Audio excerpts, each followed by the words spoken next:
اسلام نے سرخرو ہونا ہی ہونا ہے، یہ بات ذہن میں رکھیے۔ اگر کوئی بزدلی دکھاتا ہے تو وہ بزدلی کی موت مر جائے گا، لیکن اسلام نے غالب ہونا ہے۔ یہ دکھ، یہ اذیت، یہ تکلیفیں، یہ اس وقت جو حالت ہے فلسطینیوں کی، دردناک صورتحال ہے، لیکن اقبال نے کہا تھا کہ خون 100,000 انجم سے ہوتی ہے سحر پیدا۔ کتنے ستاروں کا خون ہوتا ہے، پھر جا کے سحر کا سپیدہ نمودار ہوتا ہے۔ شہادتیں ہوتی ہیں، اذیتوں سے لوگ گزرتے ہیں، پھر نتیجہ پیدا ہوتا ہے۔ تو یہ نتیجہ انشاءاللہ پیدا ہوگا اور امت کو انشاءاللہ غالب آنا ہے۔ ہمیں اپنے حصے کا کام کرنا ہوگا، ہم نے ان کے ساتھ کھڑے ہونا ہے۔ اس وقت صورتحال یہ ہے کہ پوری دنیا کی اشرافیہ، ایک دو ممالک کے علاوہ، وہ ان کے ساتھ نہیں ہے۔ وہ بیان بازی کی حد تک اپنی عوام کو مطمئن کرنے کے لیے رسمی کارروائیاں کرتی ہے۔ آپ دیکھ لیں پوری دنیا کے اوپر 56-57 اسلامی ممالک جو ہیں، ان کے حکمران، اشرافیہ اور بڑی بڑی فوجیں کہاں کھڑی ہیں۔ سفارتی سطح پہ خلوص کے ساتھ کوشش کی جائے، اور اگر لگتا ہے کہ یہ کوششیں بارآور نہیں ہوں گی تو ہمارے پاس یہ راستہ موجود ہے جہاد کا۔ جب آپ کے پاس طاقت ہوگی، توانائی ہوگی، تو پھر آپ کی سفارتی بات بھی مانی جائے گی۔ رشی کے فاقوں سے ٹوٹا نہ برہمن کا طلسم، عصا نہ ہو تو کلیمی حکار بے بنیاد۔ حضرت موسیٰ اگر کلیم اللہ تھے، ایک ان کا وصف تھا، لیکن دوسرے ہاتھ میں عصا بھی تھا۔ جہاد کا آپشن موجود ہے آپ کے پاس، اور انہیں پتہ ہو اگر ان کی بات سفارتی سطح پہ نہیں مانی گئی تو یہ راستہ ان کا کھلا ہوا ہے اور اس سے گریز نہیں کریں گے، تو پھر آپ کی بات سفارتی سطح پہ مان لی جائے گی۔ لیکن انہیں پتہ ہے کہ یہ چیخ چلا کے رو کے جو ہے وہ پھر خاموش ہو جائیں گے، تو وہ آپ کی اشک شوئی بھی نہیں کریں گے، محض ایک رسم کے طور پہ کاروائیاں ہوں گی اور بات ختم ہو جائے گی۔ سلامتی کونسل اقوام متحدہ ہمیں کیا دے گی؟ وہ تو استعمار کی باندھی ہے، ہمارے لیے وہ کچھ نہیں کر سکتے۔ امت کو اپنا پلیٹ فارم فراہم کرنا ہوگا، اور امت کو اپنے مسائل حل کرنے کے لیے ہمارے پیغمبر نے جو راستہ جہاد کا دیا ہے اسی راستے پہ چلنا ہوگا۔ پھر دیکھنا کہ کس طرح کفر دم دبا کے بھاگتا گھٹنوں کے بال آتا ہے۔ مسلمان کا مقابلہ نہیں ہو سکتا اگر وہ غیرت پہ آ جائے تو۔ دوسرا، اس وقت وہاں بیچارے لوگ سسک رہے ہیں، ان کے پاس دوائیں موجود نہیں ہیں، اور ان کے پاس غذائی قلت ہے، مکان ان کے ختم ہو گئے۔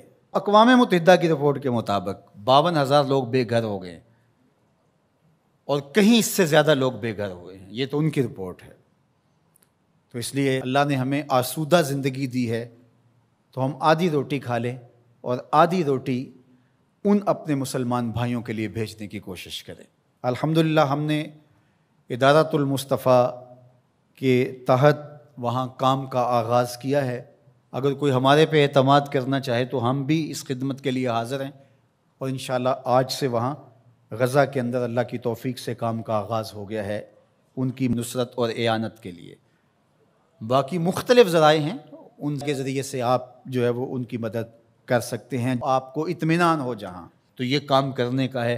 اس وقت سوشل میڈیا اور دیگر جو ابلاغ کے ذرائع ہیں وہ بہرحال اس دور کے اندر مؤثر ہیں، اور ان کے ظلم کو، جبر کو بے نقاب کرنے کے لیے یہ ایک اچھا ذریعہ ہے۔ اور اس مرتبہ پہلی بار ایسا ہوا ہے کہ پوری دنیا کے اوپر ان کے جور و ظلم سامنے آئے ہیں۔ پہلے ان کا اپنا میڈیا تھا، میڈیا پہ قبضہ ہوتا تھا اور کچھ باہر نہیں نکلنے پاتا تھا، لیکن اس مرتبہ کیسے کیسے مناظر جو ہے وہ آپ کو دیکھنے کو مل رہے ہیں، اور لوگوں کا جذبہ اور جوش و خروش آپ کو دیکھنے کو مل رہا ہے۔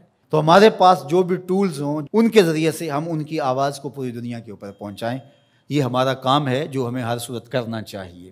اسی طرح ان کی مصنوعات کا بائیکاٹ کریں، اپنے ملک کی بنی ہوئی مصنوعات کو متبادل کے طور پہ استعمال کریں، ترکی کی مصنوعات کو متبادل کے طور پہ استعمال کریں۔ کفر کی آنکھوں میں کھٹکتا ہے ترکی، وہ چبھتا ہے ان کی آنکھوں کے اندر کہ کس طرح اس کو مٹا ڈالیں، تو ان کے ساتھ کھڑے ہوں۔ آپ سیاحت کرنے جاتے ہیں تو ترکی جائیں دیگر مغربی ممالک کی بجائے۔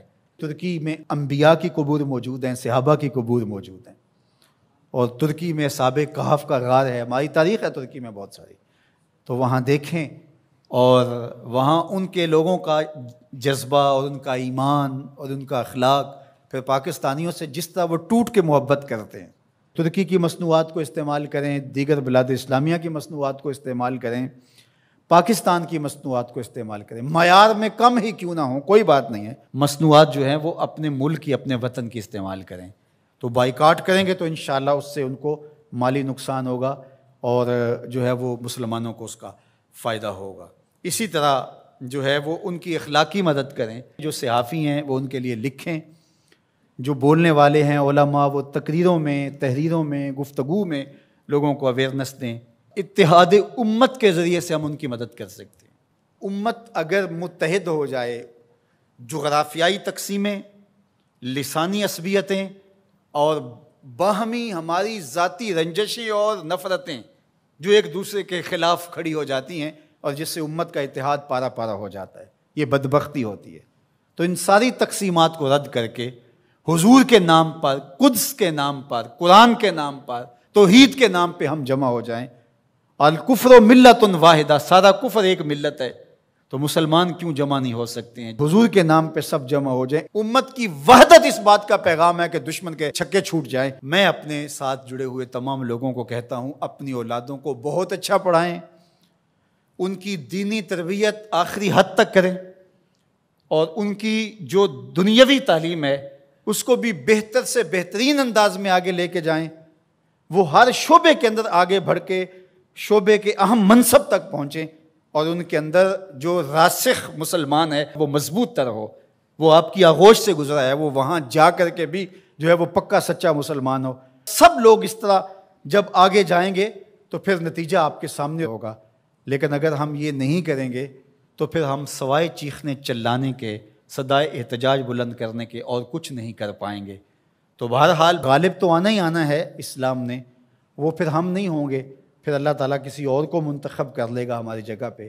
اگر ہم چاہتے ہیں کہ ہم اور ہماری نسلیں اسلام کی نشأت کے کام آئیں، اسلام کی نہضت کے کام آئیں، تو اس کام کے لیے ہم اپنی نسلوں کو، اپنی اولادوں کو، اپنے رجال کار کو تیار کریں، تاکہ پھر ان جگہ پہ کھڑے ہو کر کے دین کی نصرت اور اعانت کے فریضے کو سر انجام دیں۔